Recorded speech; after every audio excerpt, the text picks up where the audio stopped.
We are here tonight to talk about Paddock Fire. Obviously, we'll talk a little bit about the lava fire as well and some of the implications to wintering big game in particular. Obviously, this is a fish and game meeting, so we're not fire professionals. We can't speak very educatedly about fire management, those things. That is not the purview of this state agency. But what we are here to talk about is what that fire's impact to wildlife are, what it could be moving forward, obviously dependent on winters, and what our plans are to help mitigate that with some of our partners, whether that be BLM, NRCS, etc. So we've got a variety of staff here to have those conversations with you, answer questions. I'll do some brief introductions, but we are focused very much entirely tonight on wildlife impacts and what our plans are moving forward.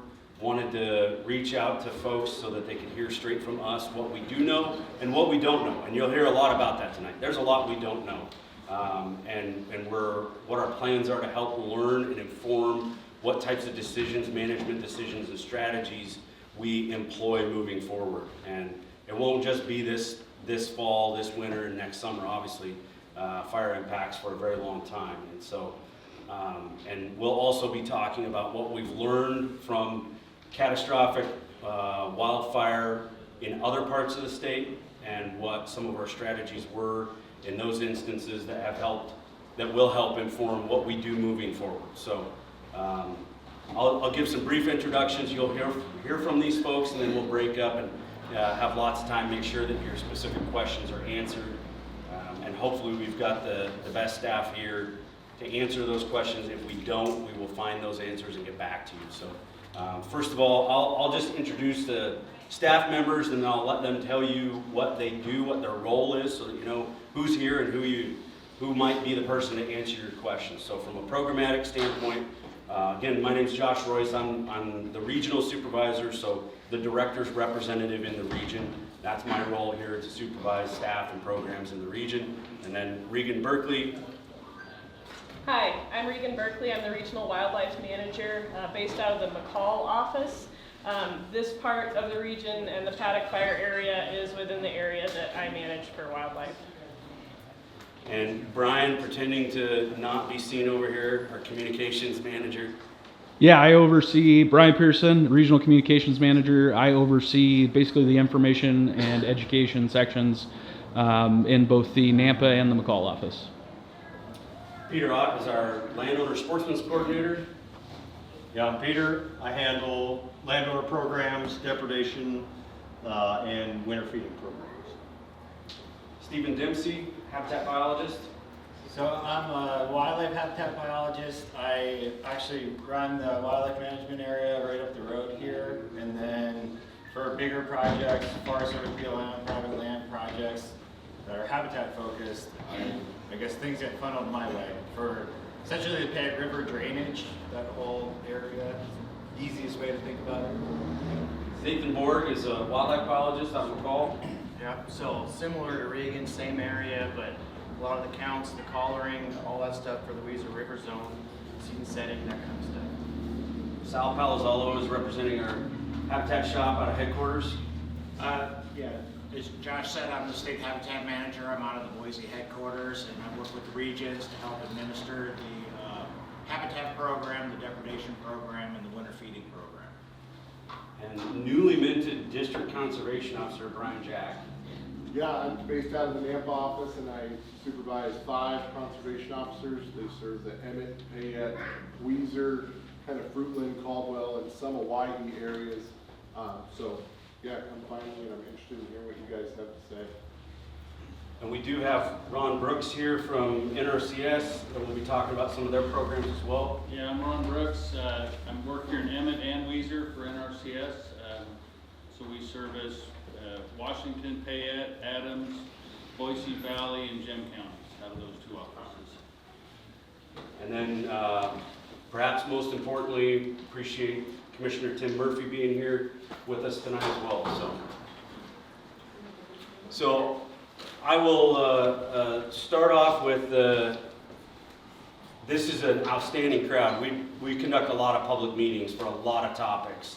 And what we're always sort of frustrated with is that we don't get the outreach and interact with folks that we really want to, so that we can help gather information from the public that are concerned, our constituents, but also provide information. And so this is an outstanding opportunity to interface and interact with folks, and we certainly don't want to miss that opportunity. So if you have things that you would like to talk to us about that are not specific to the Paddock Fire, we'd love to talk to you about that as well. Any opportunity we have to interact with folks that are passionate about wildlife, enough to come out, and these numbers is fantastic. We've reserved a room for 40 people, and we've gone slightly above that, which means Peter owes me a Gatorade. We exceeded. Unless you all leave right now. So thank you guys for being here. It's a testament to how important this is and how passionate you guys are, and frankly, how devastating this particular fire was. We get that. It's devastating for us as well. We're passionate about what we do, passionate about the resources that we manage and protect. We're passionate about the people that we do that for. And when something like this happens, our phones are lighting up and we're talking to each other.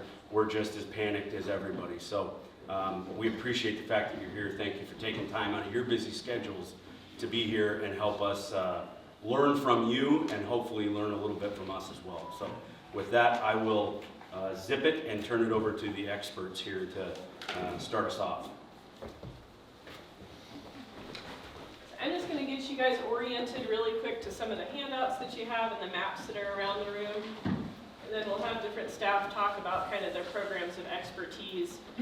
So the maps around the room, as well as some of the handouts, kind of are what we start with to help us inform what a fire's impacts might be, especially to some of our deer and elk herds. What you see on your handouts and what's on the maps, there's a bunch of dots on both of them. On the handouts, on one side you'll see deer, the other side is elk. On the maps that are on the tables, they're both on the same map, okay? Those are our winter locations from our aerial surveys. You'll sometimes hear or see us flying around in helicopters out there. Those are from winter aerial surveys in the area around the Paddock Fire. And in kind of some basic numbers, just to give you a sense of kind of looking at impacts for deer and elk out there, the number of deer on our last survey that winter in that Paddock Fire area is about 4,500 deer. That represents about a quarter of what we call the Weiser-McCall deer herd. Weiser-McCall deer come from a whole bunch of units, and most of them winter either in units 32, 22, or 31. They come from units like 23, 24, up by McCall and New Meadows, all over the place, 32A as well. They all kind of pile into the Paddock area and areas around it in 32, the Hells Canyon area in 22 and 31, kind of the main wintering areas.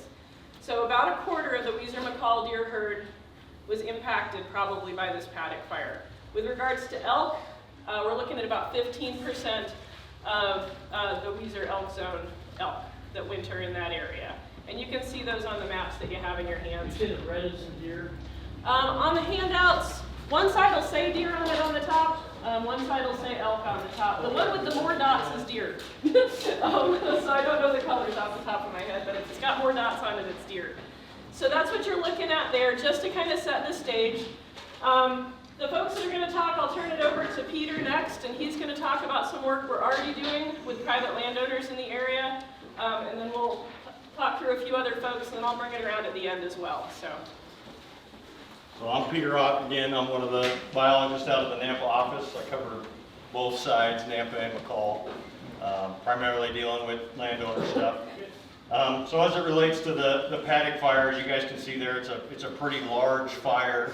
I don't know how many of you guys have been up or through it. I mean, you can see it from here, but haven't been through a few times. There's really just not a lot left. And so initially, one of our real big concerns is for all the wildlife, particularly deer and elk, that winter in that area, they need some sort of forage. And what's going to happen with them? What are they going to do? So real early on, just a few days into the fire, I mean, the fire didn't last too long, but a couple days into the fire, we started discussing proactive things that we could do in addition to reactive things. And one of the proactive things is what it comes down to is feed, right? How much available forage is out there on the landscape. From a winter feeding standpoint, the department's policy, I think Regan will talk about this a little bit, but the department's policy is to maintain deer and elk populations naturally at population levels that are sustained by naturally available forage. So we typically don't supplement, augment feed to bump our numbers up. So we want to maintain populations that are sustained by what's out there naturally. And so in a year like this, the naturally available forage, that's where some of the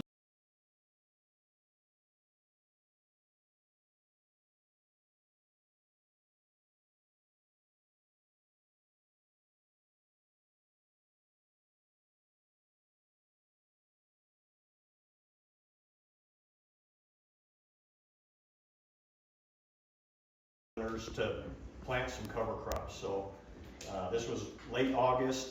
We still had a month or so of growing season, and basically what we did is we reached out to any agricultural producers or individuals that had dry land, rangeland that would be suitable for planting, and we offered seed and some compensation for fuel and planting in an effort to get some cover crops in the ground. Our initial sort of like, yeah, we want to participate, was close to 25 landowners, roughly 3,000 acres that were interested in participating. To date, obviously that's a time sensitive thing. You got to get the seed in the ground with enough time to grow. To date, we've had about 1,450 acres that have been planted. Almost all of that was under irrigated conditions. So some of it was dry land. That was our initial intention, was we'll put dry land stuff in. A bit of a gambit there. Conditions have to be right. We got to get the seed in the ground, and we have to get appropriate moisture, and we still have to have warm enough temperatures for things to grow. Luckily, most of that ground was irrigated, and things have certainly been warm enough to grow over the last month or so. So to date, we've got about 1,500 acres of cover crop that's planted. A lot of that is doing very well. About 200 acres of that was dry land. We haven't seen much for germination on that front yet. We just haven't had enough moisture. We are pivoting a little bit with that cover crop, kind of that objective to, there are landowners and ag producers, again, adjacent immediately to the fire perimeter, that have existing crops in place, particularly alfalfa. And what we're working on right now is securing some of those last cuttings. So some of this country, they'll get 3 or 4 cuttings, and it's pretty standard practice to leave that 3rd or 4th cutting out there, and then once it freezes off, they'll bring cattle in and graze that. And what we were in some of these spots that are right adjacent to the fire that typically see heavy deer and elk use anyways, and are likely to see increased use this year. We're working with some of those landowners to can we just leave that feed there on the ground, and we will pay to replace that feed, off-site for your cows. They're going to take them off-site anyways on some of those, and so that's gaining some traction. We've got about 450 acres of 3rd and 4th cutting alfalfa, I guess enrolled at the moment for there, and we're kind of moving that direction. At this point, it's too late to plant anything else unless this heat wave lasts forever, but that's unlikely. So, any questions about that? How much do you think you're going to need? As far as AUM replacements? Well, if we're displacing 4,500 deer, and 1,000 elk or so, if you look at the burn area, the elk don't use it as heavy as the mule deer do. But mule deer, for those of you guys that are familiar with like an AUM, a full replacement is about 0.3 to a beef cow, and that's a big, beefy buck. So we're going to need more than what we have, but it's a good start. As far as AUM goes, we would need about 1,200 AUMs a month from January through the end of March for total replacement. It is worth noting that, you know, when we're talking about mule deer, particularly in the wintertime, even if we were to move towards a supplemental feed, mule deer are not, in the wintertime, under typical conditions, they are not replacing their caloric output on a daily basis. You know, so we are not supplementing 100%. We're not putting fat on these things in the wintertime. We're just trying to slow the loss of calories. So, you know, it's a little bit nuanced there, but that's assuming that all of these animals go to those places that we provide feed. But that was one of our initial thoughts was let's get some feed back on the ground while we can. Is there more seed available for landowners if they can plant it at the? We do have seed available at this point. I mean, it would have to happen like this week. Just enough time to get it in, get it watered, and get some germination. Because again, we're looking for the cover crop that we put in. I should mention these are just winter crops. So triticale, Austrian peas, vetch, radishes. There's a couple other things in there. It's on the handout, but you know, none of that is persistent vegetation. That's just stuff that is we're looking to green up between now, you know, now and hopefully November. And they will talk to you this week? Yeah. Okay. Yeah, I mean, if you got some folks that are interested in that, certainly. You know, and there may have been, certainly there were some landowners that we missed, but, you know, I think we got out to a lot of folks, so. But yeah, if there's anybody that's interested that would fall into that category or have a lead there, for sure, send them, you can send them to any one of us, they'll get them today, and we'll talk to them, so. Yeah. Are we assuming that most or all of the animals, the deer and the elk and the birds were just displaced by the fire? There wasn't a high mortality rate, was there, by the fire? Yeah, Regan will touch on that. Yeah, I'll talk about some of what we saw from that later, yeah. So. Any other questions about proactive planning, what we were trying to do there? Have you gotten in contact with BLMs when they're gonna plant the BLM part? I'll talk about it. Yes. Maybe I'll just do that. And I know you keep on saying the winter range numbers, but what about the resident birds that live there year round, both in all the areas? So, as far as non-migratory resident animals, I don't think there was a lot of them that were impacted in that within the burn footprint. Certainly, the ones that, most of our non-migratory animals are pretty heavily tied to agricultural fields, which, you know, some of that stuff did burn, but for the most part, like when you look at the big willow there and all the pivots going along big willow, that fire just, you know, hit those pivots and stop. Same thing with the Ola side. For the winter, but what about in the timber, in third, fourth, willow creek, all that? Yeah, we're talking just winter range at the moment. That's what's coming. That's what I said, we're talking winter numbers, but we're not talking about the actual deer that live there year round. I'll talk a little bit later about some of the cumulative impacts that we're seeing from lava and some of the stuff that we're worried about from deer that were impacted both now and on their winter range as well. So, yeah. I don't think I answered your question, but you'll get to it. Do you want to give Ron a couple minutes? Yeah. Ron, you want to talk a little bit more about, we'll stay on the kind of private land stuff for just a second with Ron, and then Steve can address some of the BLM. And I'll be around all night if you guys have more questions. Yeah, again, I'm Ron Brooks. I'm with NRCS. We're a USDA agency. We work with private landowners, ag producers. And so we've already been working with a lot of the ranchers in the Paddock Fire and lava out of the Weiser office and here in Emmett. We're here to help folks replace fences, livestock water systems, things like that. So I just wanted to make sure if there's any landowners in here who haven't heard about us and our program, we provide financial assistance for replacing those things. We can do seedings, we can do, you know, a lot of different things to help recover from these fires. Our deadline to apply for that program is this Friday. So if there's anybody here that is interested and is a rancher and hasn't already applied, come to the office or come see me. I do have a few applications here with me tonight.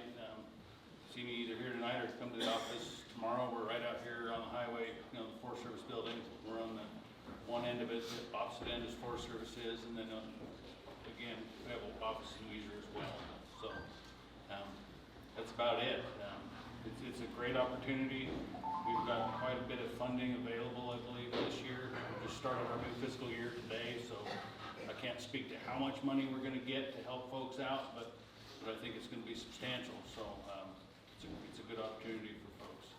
So yeah, that's it. Unless you guys have any questions. On this funding for fencing, Yeah. and your end's 1st of October right now. Our new fiscal year just started today. Okay, and then as far as knowing when you will allow funding for the fencing, is there an early jump? Because right now, you need to get your fences into the ground, and I don't know if you can sign up with you guys and get an early jump and come back later and worry about the payment. Right. If you signed up, our deadline's Friday, so a person that signs up, then we start evaluating. We go do a field visit, get out on the ground, get all the inventory information we need, go through an eligibility process to participate in our programs. There's definitely a process involved, and so it's going to be a few months before we actually have a contract in place for folks. Then they can start building their fence. So we're hoping, and a lot of this is out of our control. We just deliver the program. We don't manage it from headquarters, but we're hoping by November, mid-November, or as close to that as we can, we'll have active Well, that's what I'm wondering. agreements. Now, when you look at it, got a contract going on until you get through year end. But right now is the time before that weather comes in, for us to get fencing in there. Right. And I'm just wondering if since it's been checked, it's in a contract right now, but you don't have the funding for each project. Can a person start on the project that's already gone through the counselor, and then bring them back up and look at the finished deal before the funding and everything's going? Because once it starts raining, you're not gonna get your fencing in, and then that Right. piles everybody up on springtime, and there's only so many fencers that you can. Sure. Anybody that applies, that's a new applicant that applies by this Friday, none of them have a contract yet in place. They just have signed an application. They won't have a contract for a few months, so they can't begin fencing. If they want to get reimbursed for it through our program, they can't begin the fence until after they have a contract that's been approved and signed Do off. you think that's gonna be a month away? No, a month is too soon. I know it won't happen within a month. Our fiscal year started today, but Idaho our agency has not received a penny yet from headquarters, from DC. So we have no idea when that's going to happen. We hope it's going to happen here within a month and a half, but mid-November is kind of my goal, or what I'm hoping for, but I don't know if that's way too ambitious or not.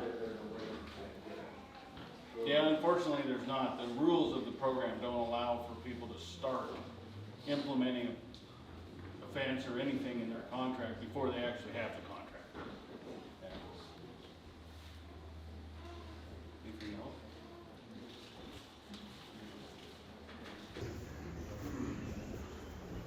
All right, so I'm Steve Dempsey, Habitat Biologist, Fish and Game. Did anybody come in from BLM after that's running the rehab? All right, so I can't really speak for them, but I've been working with them just so you guys know. They are planning on doing some reseeding. They own a good chunk of everything that burnt. The BLM is like about 118,000 acres they have. They're not planning on reseeding that whole entire thing. Last numbers I heard were around like 96,000 acres. Their plan as of a week ago was to just do a bunch of sagebrush out mostly for wildlife benefit there. and then see what the fire response is. There's a lot of exotic annual grasses, the cheatgrass, Medusa head, and as it keeps burning up there, there's just more coming in. So BLM didn't want to go and seed 100,000 acres, and then if we have a bad winter or something, and then it's just all cheatgrass that comes in. But what's really neat and exciting right now, and a lot of us are pretty enthusiastic about it, there's some new herbicide that's coming out. Well, it's out and available for use on private land, but not on the public land or BLM yet.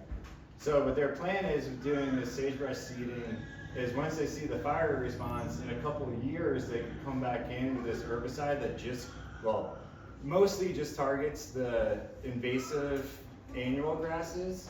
So this year, like 0, we can get some seed in the ground, hopefully have some brush species coming up.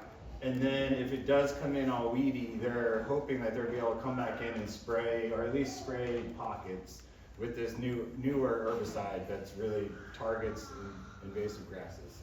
So that's just a real lightning round of what they're planning on. From what I understand, what they're planning on doing. Fish and Game, we also have our own plan, and we were a little bit nervous about just kind of holding back and just doing sagebrush.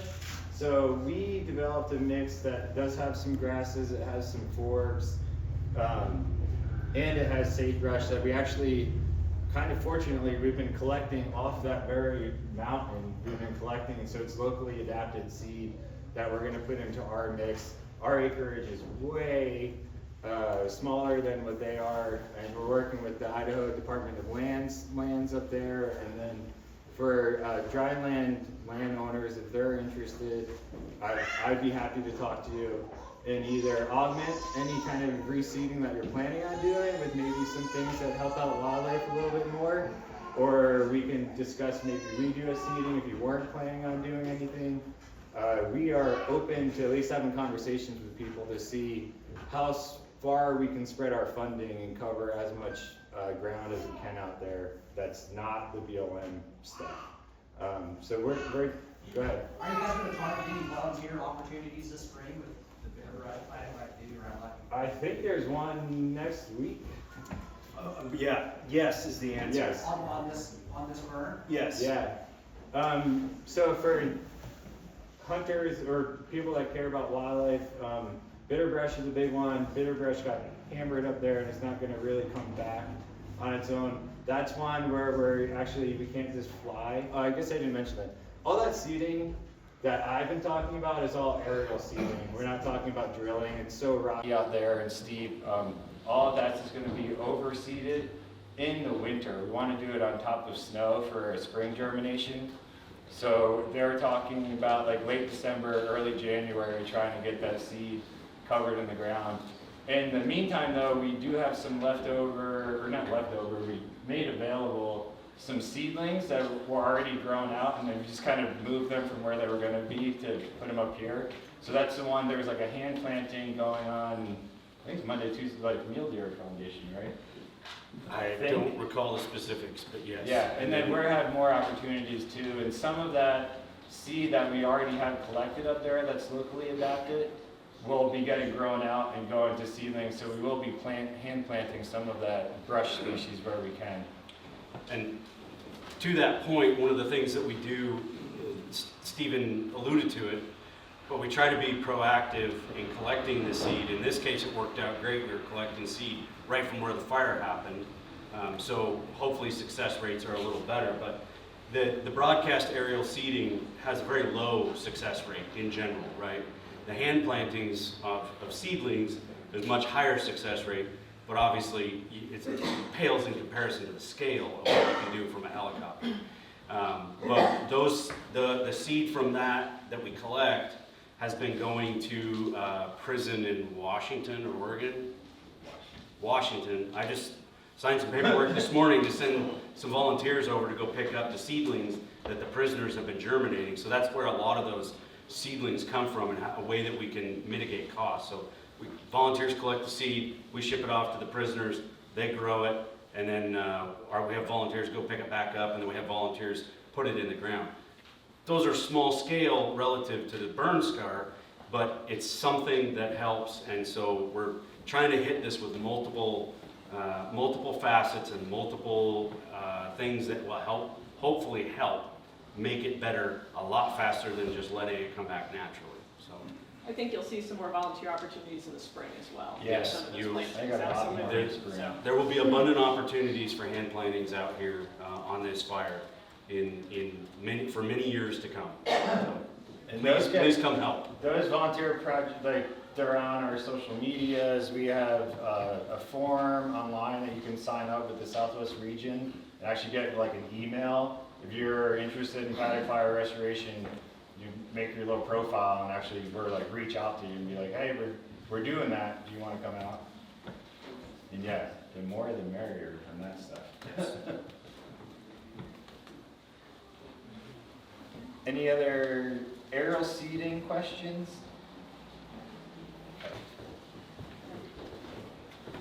Get up here so I can see folks a little better. So one quick bookkeeping thing, and then I'll talk a little bit about kind of some of the population management stuff. I can see a clipboard over there that we started passing around with a woefully inadequate sign-up sheet on it. If you haven't signed up, if there's any space on there, feel free to use the backside sign up. If you are interested, for example, in participating in volunteer stuff, you can write a little note to us on there and let us know, and we'll try and contact you and get you into that stuff, okay? But if you can sign up and find any space on there, we'd appreciate it. That way we can reach out if we are doing volunteer things, holding other meetings, that sort of thing. So, as someone noted, we actually planned this meeting shortly after the Paddock Fire was kind of gotten under control because we knew what a big impact it was going to have on our deer, particularly elk as well, but in particular this mule deer herd. Shortly after that, we also got lava, of course. And so one of the things we are looking at as an agency is kind of these additive impacts, because you've got a lot of the deer that are spending their summers and falls in the lava fire footprint come right down to this Paddock Fire footprint. And there are resident deer in Paddock as well. So what we're looking at basically is deer at this point that are having trouble putting on some of the fat reserves. As Peter alluded to, winter is the hardest time for deer herds, right? They are all actually losing fat reserves. All the forage that is out there is kind of crummy quality. And so basically, the strategy most wildlife employ, especially deer, is to put on fat reserves as much as possible during summer and fall, and then lose it as slowly as possible during winter to make it to spring, right? We're in a situation right now, unfortunately, where we have a bunch of deer that are living in fall on fire scars that are going to struggle to put that weight on during fall. And then when they go to winter range, they're going to find that there's not much there for them either. So that's the kind of stuff we're trying to do our best to mitigate as much as possible. The maps just have the Paddock Fire, but the lava fire, of course, was a pretty huge fire as well, and that is where a lot of these deer do spend summer and falls. So the two topics I'm going to touch on briefly up here are winter feeding and emergency hunts. I'm going to start with emergency hunts because we've gotten a bazillion questions about those. It predates me by a pretty good long shot, but it's my understanding that in the 80s, at some point when we had a big fire, we did have some emergency hunts. Folks called them cull hunts at the time for deer in the Emmett area. We know that's a tool. We're not going to take any tools completely off the table right now, but I will tell you we do not have any plans for emergency hunts right now in this area. That's a decision.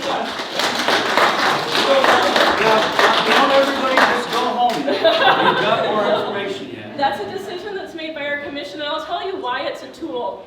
But keep in mind, I said we do not have any plans for those right now. It's a tool simply because we know that we've got a lot of deer out there that are now too many deer for the winter range we're going to have, and not just for this winter, folks, but for a lot of winters to come still, okay? No matter how much we plant, no matter how much we work with landowners, it's going to be a while before this winter range can support the number of deer it has up until now. And so we're trying to look both short-term but also long-term and try and do our best to try and balance out this deer herd with the habitat that we have available. For this winter and for right now, we are very much, as you can tell, focusing on trying our best to quickly and in as many places as possible get plants in the ground and get them growing so that we're starting that process of rebuilding the habitat there, okay? So for now, because we don't have any plans for it, I'm going to leave emergency hunts alone. I am going to move on to winter feeding. As you all know, that is also a tool that we have in our toolbox. It may be something we employ this winter. We make decisions about winter feeding in collaboration with a winter feeding advisory committee. Every single region in the state, Fish and Game region, has one of these. It's an advisory committee that's made up of landowners, hunters, just citizens who are interested in wildlife who live in the region and can actually see the conditions, see the animal condition, that sort of thing on the ground. And we meet with them at least every year. In harder winters, in winters where we have things like fires, we meet with them far more often to talk with them about what we're seeing for conditions out there, what we're seeing for animal health, all those sorts of things. And we make decisions in collaboration with them about winter feeding. This year, we're going to meet with them earlier than we usually do, simply to get them up to speed, just like we're doing with you guys on the fire, and how that plays into some of these decisions, even before a drop of snow has hit the ground, right? And we don't know what this winter is going to shape up to look like yet, so that's another wild card that's out there, of course. For this fire, for this deer herd, and this is why you've seen some of the handouts that passed around were about CWD. One of the things we are having to think about and consider is chronic wasting disease. Chronic wasting disease was detected last fall on the border of 32A and 23 just south of New Meadows, which seems like a long ways from here. But a lot of those deer winter in this Paddock Fire area. So they mingle with deer that are going as far away as New Meadows, as far away as McCall, in some cases as far away as Garden Valley, and up towards Pollock, okay? So you've got a bunch of deer that are spending their summers in places like units 23, 24, 32A, even 33, all coming down to unit 31. So we're trying to balance out a couple things here with decisions about winter feeding, and that is the short-term benefits potentially of feeding versus potentially some long-term drawbacks of potentially speeding up the spread of CWD. We have not made any decisions about winter feeding yet, both because we haven't met with our winter feeding advisory committee, but also because we're waiting to see what we learn this fall about chronic wasting disease. Last year, after that detection, we moved a lot more units to mandatory check. So hunters who harvest deer right now in units 32A, 23, and 24, they're supposed to bring us their deer for sampling. So we should get somewhere on the order of 1,400 more samples this year than we did last year, which should tell us a lot more about chronic wasting disease in this area, and at least give us a full picture of kind of those decisions that we're having to make regarding feeding and what chronic wasting disease looks like on the landscape. So, as Josh alluded to at the beginning, we're going to tell you about the stuff that we're thinking about that we don't have answers to yet, and that is one of them. So, a lot kind of going on there in those conversations and those thoughts in our head. So, anything big that we missed? No, but I do want to address the topic that a lot of folks are here for. Emergency hunts, as Regan mentioned, are not off the table.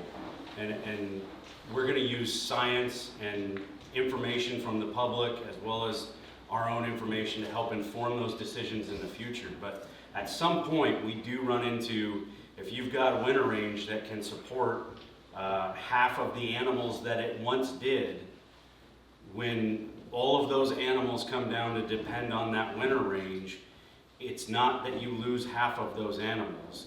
You run the potential of impacting the entire herd at a population level.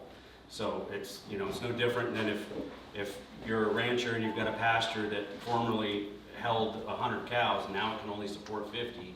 If you put 100 of them out there, all 100 of them are going to suffer, and their productivity is going to go down, and you're going to see population level impact. So those are the things that we consider when we're trying to figure out, is this an option? It's not a good option. It's never a good option, but it might be the lesser bad option in conjunction with potentially some supplemental feeding. But what we do know from our past experiences is that winter feeding, supplemental feeding, is really a drop in the bucket relative to the bigger issue. We just can't do it on a scale that has that large impact. And I also do want to mention, we're here talking about this tonight, and we're not talking yet about some of the other major fires that we had in the region. Unfortunately, most of the major fires that occurred in the state occurred here in the southwest region. A lot of those are because those fires existed exclusively on summer or transitional range, And where we get really, really nervous and what made our phones ring when this fire was burning is that this is critical winter range. And that's what drives populations. You can lose summer range and those animals can displace and be pretty okay. When you lose critical winter range, that's panic inducing. And that's why we're throwing everything that we have at our disposal right now at this fire and why this is the thing that concerns us. Added to that we have some summer and transitional range impacts as well for some of this population. So this is bad, and that's why we're focused so much on it and why we're throwing everything we've got at it. So I'm going to mention one more thing. Somebody asked about what we saw on Paddock for direct mortality of wildlife, right? Not a huge amount on Paddock. We did see quite a bit in lava, and we were getting pictures. Our staff were out there seeing it themselves. A lot of folks were sending it to us. Part of that is because absolutely there are some deer and elk in the Paddock Fire area during that fire. There were more in lava because that is better and more densely populated summer and fall range. So we did see quite a bit there. It is impossible to quantify direct mortality to wildlife. Even, frankly, cattle ranchers who know the numbers they started with have trouble quantifying direct mortality. And to be honest with you, it's pretty rare that we see a lot of direct mortality on wildfires. You have to have conditions like we saw with lava, and frankly like we saw with Paddock. It's just that Paddock being mostly winter range and mostly rangeland, we just didn't have the number of animals. But they have to go really fast. Usually big animals are pretty capable of getting out of the way of a fire that is moving at kind of a slow, steady pace. When you get a fire that burns up, that goes from, I think lava went from 2,500 acres to over 40,000 acres in a day, everybody has trouble getting out of the way of that, right? We always see mortality of little wildlife. Nobody notices it because they're smaller, right? But we saw some mortality of big wildlife, and we've had pictures of deer, elk, bears, you name it, in lava that actually got caught up directly in the fire. Josh mentioned one more thing that I don't want to end this on kind of a downer note, but it's true.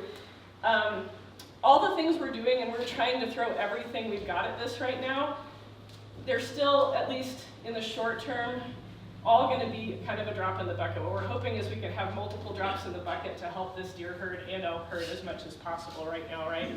But even with the acreages and the effort that we've put in, we're still looking at not compensating for the fact that 190,000 acres just burned, right? It's a huge amount of area. It's a huge amount of animals that were impacted by that. And so, as Josh mentioned, this is kind of where we are for this, going into this winter, but we will reevaluate this multiple times even this winter and certainly ahead of future winters to see what else we can do, what we're seeing for impacts, if there are different or better decisions that we need to be making. So. And folks should be prepared to see some dead critters this winter. I mean, big game animals die in the winter. When they die, that's when they die, right? That's when it happens for all the reasons that these folks have described. And given the impacts of this fire, we're going to see increased winter mortality on mule deer in this area. It's a fact of life when we have a fire of this magnitude come through, and it's going to be tough. But I don't want to pretend like that's not going to happen. So I'm willing to take a couple of questions, but I think it's honestly more efficient with 8 or 10 of us in the room. If folks have questions for like specific people, to find those specific people and ask them questions. There are maps around the room, 4 of them, and folks have handouts, so we'll kind of spread out. If you need to look at a map with somebody, you can feel free to do that. If you just have a couple questions, feel free to hit us up for that as well. So.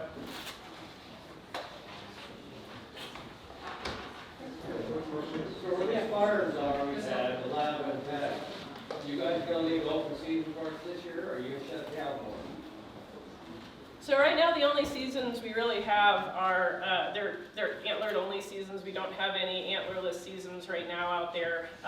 There are no plans to shut down deer seasons there right now. Shutting down buck only seasons doesn't really bring deer populations back because as far as biologically, buck's job is to get all the does with fawns, right?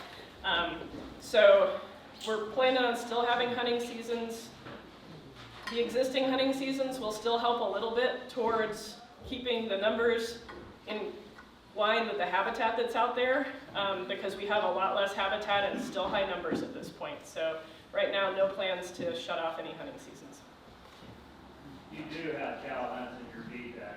We do, yeah, we do have cow hunts. I'm talking about deer, sorry. I'm talking about antlerless deer hunts. Yes, we do have some cow hunts out there. Those are mostly designed largely actually because of effects we've seen cows have, or elk have on private lands. We've got a pretty significant number of depredations as well. Elk holing up on private lands and doing some pretty significant damage to crops and stuff in this zone. I have a question. Since you've already gone down this road, it seems like a lot of the access to some of these areas is still closed. So how is us as hunters going to be able to get in there to facilitate the tags that we have? Yeah.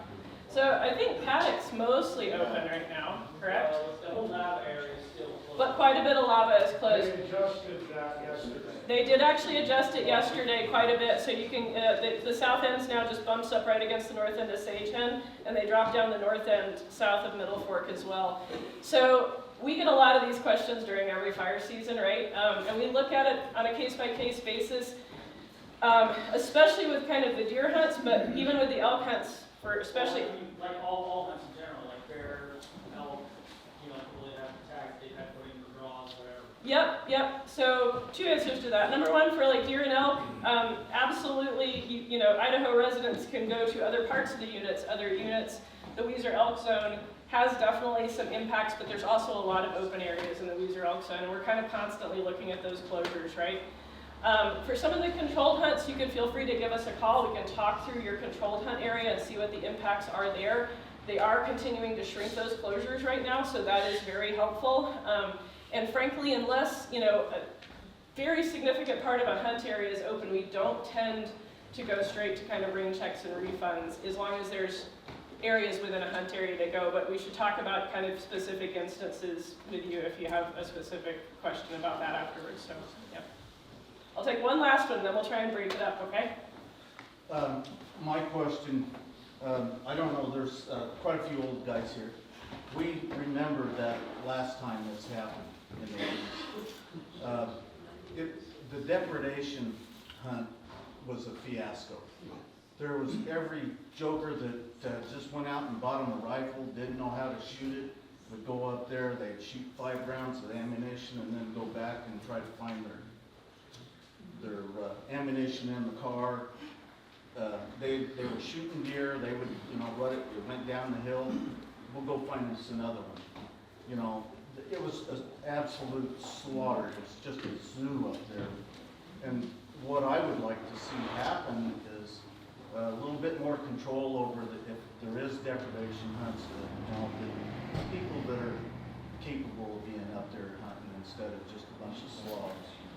That's a great comment, and we've heard the same thing, absolutely. And I'm sure that that's why most of these people are here. Yeah. Just I'll field that one. So we are keenly aware of that. None of us were present in the agency. Certainly some of us lived in the area and hunted in the area during that time frame, but we weren't working for the agency. So we did have to go back, because we were getting a lot of feedback from people. Oh, dear God, don't do what you did in '86. What did we do in '86? Obviously it was impactful, so we had to go back into some records, and our deputy director pulled some information to give us so that we had some context so that we could interact based on that. So yeah, it looked like it was a fairly significant reduction in attempt to reduce the population. I dare say we have learned a fair bit since 1986, like most of us have.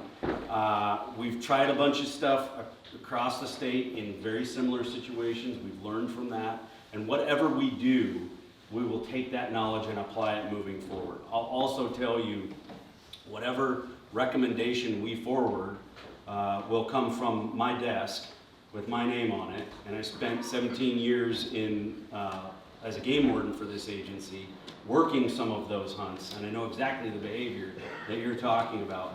And a factor that we do take into consideration pretty heavily now is hunter behavior, ethics, and the optics of it, because There are some things that we deal with in today's day and age that we did not in 1986 in Jim County.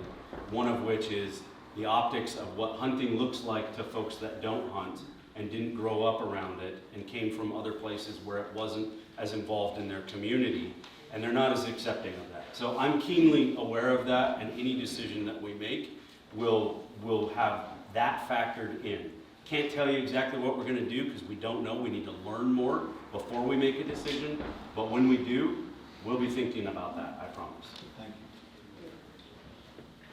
you. Okay.